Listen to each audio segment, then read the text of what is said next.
കാലിക്കറ്റ് സർവകലാശാല സെനറ്റ് യോഗത്തിനെത്തിയവരെ തടഞ്ഞ SFI നടപടിക്കെതിരെ ചാൻസലറായ ഗവർണർ ഹൈക്കോടതിയെ സമീപിക്കും. ചാൻസലർ നോമിനേറ്റ് ചെയ്ത അംഗങ്ങളെയാണ് SFI പ്രവർത്തകർ തടഞ്ഞത്. ഹൈക്കോടതിയെ സമീപിക്കാൻ ഗവർണർക്ക് നിയമോപദേശം ലഭിച്ചു.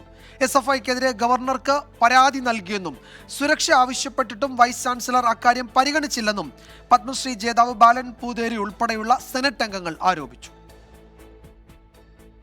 ഇന്ന് രാവിലെ നടന്ന സെനറ്റ് യോഗത്തിനെത്തിയ 8 അംഗങ്ങളെയാണ് SFI പ്രവർത്തകർ സെനറ്റ് ഹൗസിന് മുന്നിൽ തടഞ്ഞത്. യോഗം കഴിയും വരെ ഇവരെ അകത്തേക്ക് പ്രവേശിപ്പിച്ചില്ല.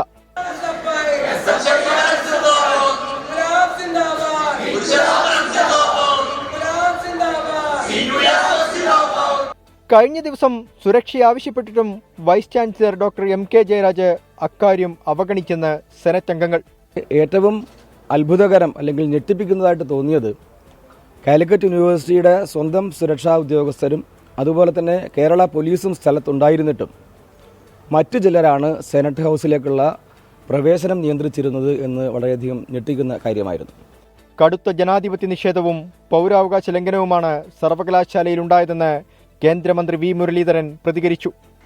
ഈ തരത്തിലുള്ള ക്രിമിനലുകളെ സർവകലാശാലകളുടെ നിയന്ത്രണം, ആ നിയന്ത്രണം ക്രിമിനലുകളെ ഏൽപ്പിച്ചു കൊടുക്കുന്ന മാർക്സിസ്റ്റ് പാർട്ടിയുടെ നിലപാടിനെതിരായിട്ട് കേരളത്തിലെ ജനാധിപത്യ വിശ്വാസികൾ ശബ്ദമുയർത്തും. ഇതിനിടെ ചാൻസലർ നോമിനേറ്റ് ചെയ്ത സെനറ്റ് അംഗങ്ങൾക്ക് നേരെ നടന്ന പ്രതിഷേധത്തിൽ ഗവർണർ ഹൈക്കോടതിയെ സമീപിക്കും.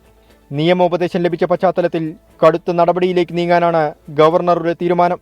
24 തിരൂർ.